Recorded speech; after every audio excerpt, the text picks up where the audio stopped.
Welcome to In The Sulky. I'm Justin Horowitz with my special guest, the pride of Urbana, Illinois, best known as the trainer of two-time Pacer of the Year, Captaintreacherous, Tony Alagna. Thanks for joining us, Tony. And I might add, you're also one of the sharpest dressers in harness racing and also a member of Team Side Part Swag.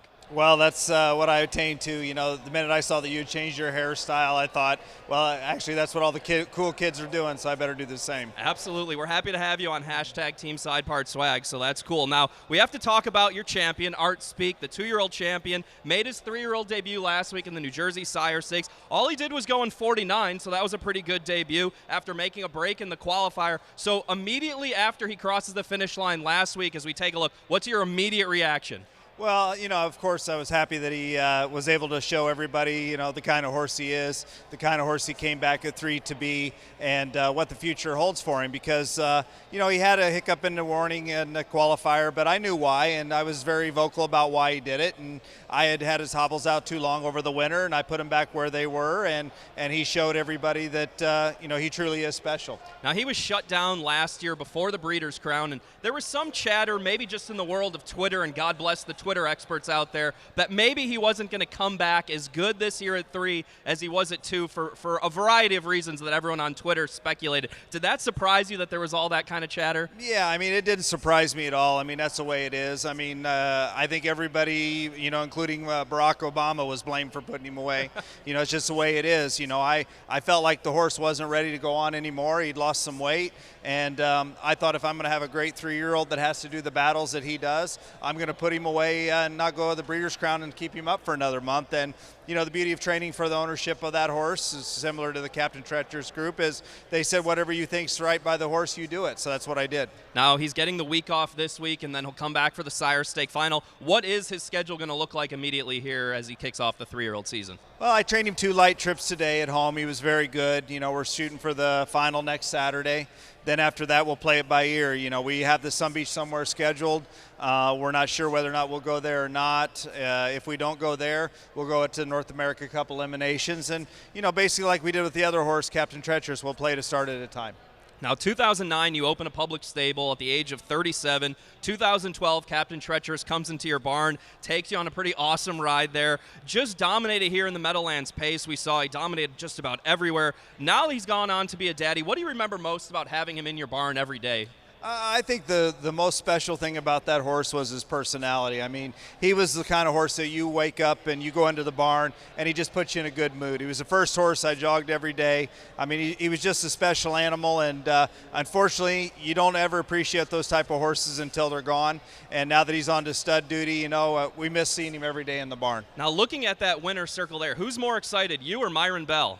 I think Myron is right there. I believe so. I think he was counting the dollars. Yeah, absolutely. Now, he was one of the real big 3-year-olds that then had to go on and race at 4 under the Gorell rule and was just 2 for 7. Do you think that diminished his career reputation at all? I think it hurt us as far as sending the horse to stud. I think we could have commanded a higher stud fee had he went on and had a better 4-year-old year. I think that now that the Graduate Series is in place and these horses get more of an opportunity to race early in the year against their own kind, that'll help the people want to keep them on the track. But in the long run, it won't hurt this horse because, you know, he bred a full book of mares, has great syndicate support, and he's going to be a great stallion.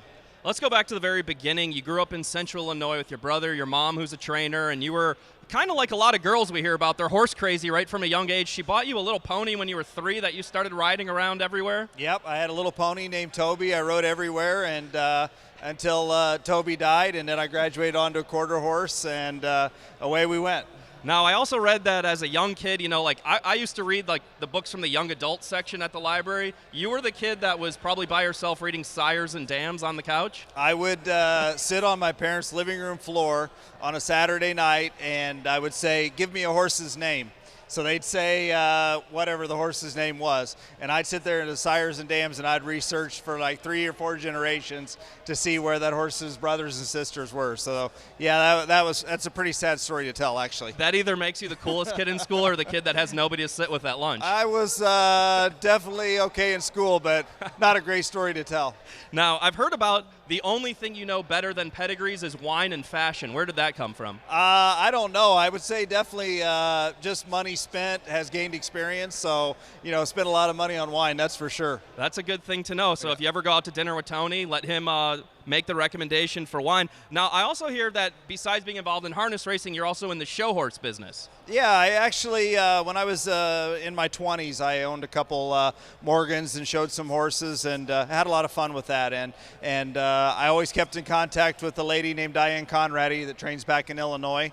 And I always said, once I get rolling and everything and get in position to do it, I'd like to buy a show horse or two again. And her father was my driver's ed instructor, so we go way back. So I bought a horse. Actually, Scott Zeron and I bought a Morgan horse, and we own it in partnership, and it's in training in Sherman, Illinois.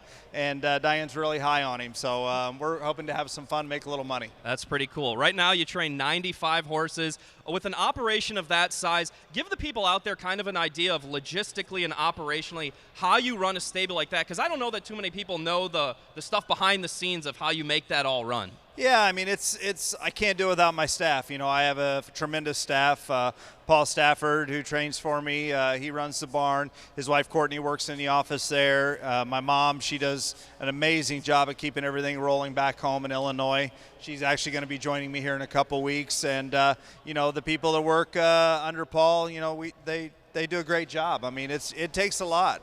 It takes a lot to get horses the right places at the right time and everything, and I couldn't do it without my staff. Now, you train predominantly 2- and 3-year-olds. You buy a lot of yearlings at the sale. How does that process work, and how did you get the type of owners that you have now that are willing to spend the big bucks on horses? And you've only been out on your own for, just a few years, really, to have that kind of support. Well, and I mean, this is, people may take this as a shameless plug, but to be honest, I couldn't have ever got to where I'm at without Myron Bell's help. I mean, he was instrumental when I went on my own. He was the guy that said, we're going to support you. Me and Brittany Farms and John Federa, we're going to support you. We're behind you.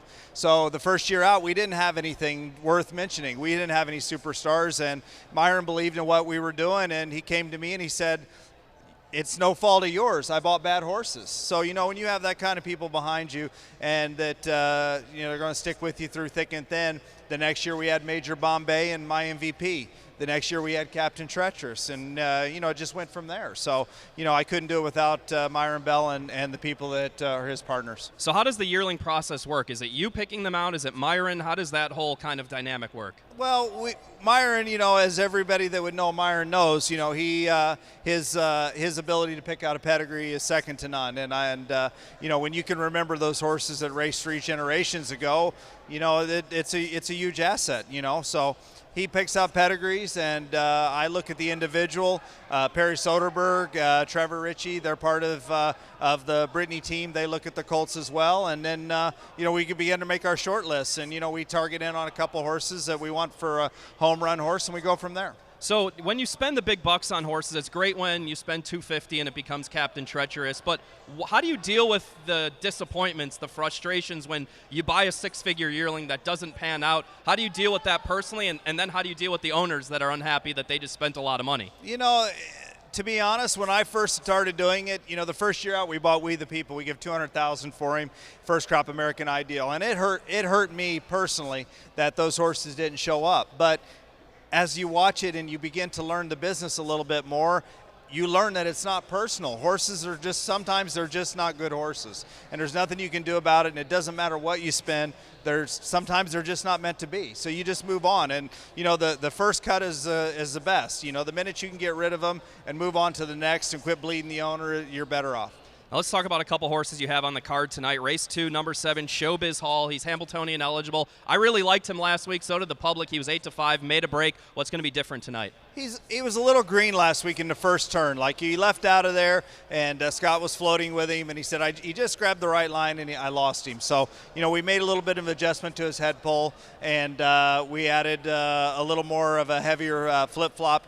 So I'm hoping tonight that he's got a little more balance, a little steadier in the turn when he needs him to be. Race 12, number 4, Exquisite Glide. Spent the winter racing in Canada. Came back here last week, was pretty good. Now drops in class tonight. He looks pretty live. Yeah, I was really disappointed in the way the horse was racing in the last couple starts in Canada. And my barn guy up there, Boyd Wilson, said, I just can't get him to go. So we brought him home and made a couple adjustments to him, and he fired right back his first start. So I expect him to be very good tonight. Well, thanks a lot for spending some time with us. You turned 43 in a couple weeks, so happy early birthday. Hope you got a new bottle of wine, maybe some new shoes for your birthday. Absolutely. That sounds good. Well, good luck with Artspeak and the rest of the stable that's here. Tony Alagna joining me in the sulky. Thanks for being with us. Thanks so much. All right, Hollywood Hayden coming up next to take a look at tonight's card. We'll be right back.